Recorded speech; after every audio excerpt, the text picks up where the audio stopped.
Are you over 35 and you've got some extra fat around your middle that you don't want? Watch this video and I'm going to show you how to lose that belly fat naturally.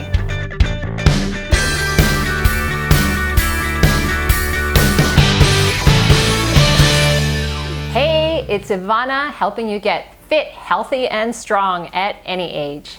If you haven't already done so, please subscribe to my channel and don't forget to hit that bell so you'll be notified whenever I drop a new video every week. Do you want to lose belly fat? Yeah, most people do. I specialize in helping people over 35 get lean and lose the belly fat that's been hanging around for longer than they want it. I've been doing that for over 20 years, and today I'm going to share some of my best tips for losing belly fat over 35. Losing belly fat isn't complicated, but that doesn't mean that it's easy. Often men will struggle more with belly fat than women because of their hormone pattern. Women tend to store fat more in their hips and thighs. So the more fat you're carrying, the more fat in general you're going to be carrying around your belly anyway. And it's not just about vanity. That belly fat and the visceral fat, which is around your organs, actually increases your risk of cardiovascular disease, type 2 diabetes, and some cancers. So it is something you need to pay attention to. Now, if you want to reduce your belly fat, the first thing you want to do is reduce your calorie intake. So weight loss, fat loss comes down to a calorie deficit. So you need to be expending more calories than you're taking in. And that's pretty much what it comes down to. Now, of course, there are so many variables in each direction that we have to work on. For nutrition, you want to look at either the qualitative or the quantitative, and sometimes both. So qualitative just means that you're going to reduce your intake of what I call treat foods. Some people call them junk foods, highly processed, hyper-palatable foods, burgers, fries, sandwiches, chips, sweets, chocolate, those sort of things where they're highly processed, very calorie dense. So if you're just doing it on a qualitative basis and you want to reduce certain things, then you're going to have fewer of those things. I'm not saying to eliminate them. I believe that you should incorporate those into your daily nutrition anyway, because I don't want you to just be depriving yourself the whole time. So I think it's fine to incorporate them, but you will reduce them from what you're currently eating, and that will reduce your calorie intake overall. The other way that you can do it is using an app like myfitnesspal, which is the one I use with my online coaching clients. I'm going to include the link below for that one. There are other apps that you can use as well. I'm just most familiar with that one. And that means that you would track and monitor your calories on a day-to-day basis. That does require a little bit of discipline for sure. And most people, including myself, don't want to do that on a regular basis. And I definitely don't. But it's a good way for you to educate yourself about the food, and you might be surprised at how many calories you're eating. And if you want to reduce belly fat, then you need to reduce your calorie intake. Number 2, get enough sleep.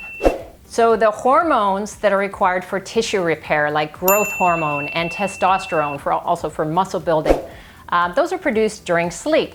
And your levels of ghrelin and leptin, those are the hormones that control your hunger, are also produced during sleep. So if your sleep is impacted for some reason, then you can often get an imbalance of those hormones. So you might find that your appetite is increased, which means you're going to eat more. And you won't have the same sort of repair. So your muscles won't be building and repairing, and that's of course what we want to focus on. For the most part, you want to build your muscle and maintain as much as possible. So if you're sleeping enough, you'll be able to optimize those hormones. And when you have enough sleep, you'll also tend to reduce your cortisol levels. And cortisol is the primary hormone, the stress hormone, and that's specifically associated with belly fat. So be very mindful of getting your sleep. Number 3, reduce your alcohol intake. So this is not a factor for everybody, but not for nothing is it called a beer belly, right? Calories from alcohol are not necessarily any worse than any other calories. However, anything that you're having like a liquid, it's easier to consume.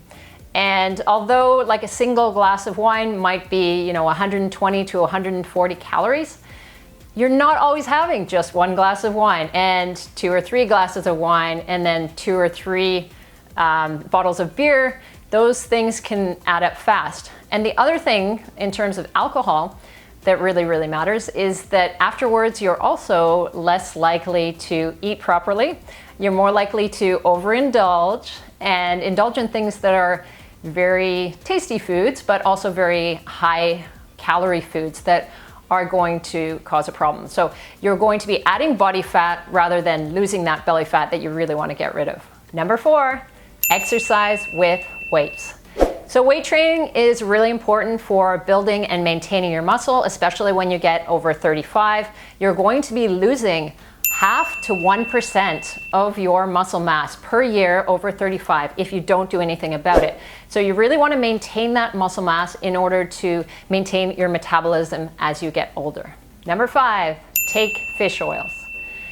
So there aren't a lot of supplements that I generally recommend. However, fish oils do have quite some good scientific backing. They help to reduce inflammation, and they help to reduce cortisol levels as well. Particularly if we're looking at that belly fat, they have been shown in general to reduce belly fat in that area. Obviously, that's in conjunction with other things, so it's hard to say what the impact actually will be. But also if you suffer from anything like arthritis, then they can be really helpful for that. The normal dose would be about 3,000 to 4,000 milligrams per day. Generally just follow whatever's on the bottle of fish oils, and that can help reduce your belly fat as well. Number 6, drink plain liquids.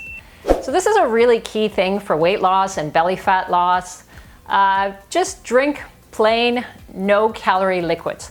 So focus on water. That's most of what you should be drinking. So it may not be those 8 glasses necessarily, but something in that range. And other things like just plain tea, whether it's black tea or green tea, white tea, whatever you prefer, herbal teas, they're not adding any calories, so it's totally fine to be consuming those. Plain coffee. Most of the issue with coffee is that people just dump a lot of sugar and they put a lot of cream or milk, and you're adding a lot of calories. If you get one of those fancy Starbucks things, you could be in the 300 or 400 calories. So, and it doesn't necessarily fill you up as much as food does. So think about just focusing on plain liquids that don't add any calories, so you'll stay hydrated and you'll be more likely to be able to get rid of that belly fat. Number 7, increase your activity level. So we definitely want to focus on increasing the calorie expenditure in order to get into a calorie deficit, which is what you want for fat loss and belly fat loss. You need to increase your calorie expenditure. Now try to incorporate things that are really simple. I get very bored of cardio at the gym, but you can use that as part of your calorie expenditure. But it's very important to just stay active as much as possible. Walking is fabulous. If you can get people to go for walks, friends or colleagues, and you just go for a walk when you need to, when you're getting together with people, then that's a great way of burning off some extra calories for yourself. Think about your belly, right? And you can also do other activities with your family or friends. I love playing tennis or going swimming or riding a bike, and in the winter I go skiing and ice skating. So try to incorporate it into your daily life as well, because then you'll be burning more calories all the time and you're gonna feel great too. I'd like you to let me know in the comments below what type of activity you like to do. What kind of exercise are you really into right now or in the past? Hopefully you enjoyed this video and you've learned some things about losing belly fat after 35. I want to help you continue on your journey, so head on over to my website, ivanachapman.com, and there you can pick up a copy of my free ebook, How to Get Lean After 35. There's even a workout program in there to get you started on your journey.